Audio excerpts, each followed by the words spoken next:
Hello coders, and welcome to How to Fix. In today's video, we'll be focusing on a new bug that you might find challenging to solve. So without further ado, let's dive into today's bug. First, let's run code 1 that generate the error and let's see what happens.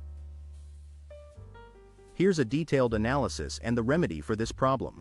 Do take a moment to pause the video to understand the explanation. It's time to mend the code and check the produced result.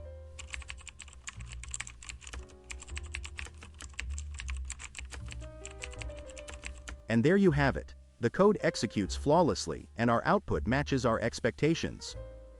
No more error. We've reached the end of today's episode. If you found this video informative, please hit the like button and subscribe to our channel for more coding solution videos. Stay passionate, never stop learning, and enjoy your coding journey.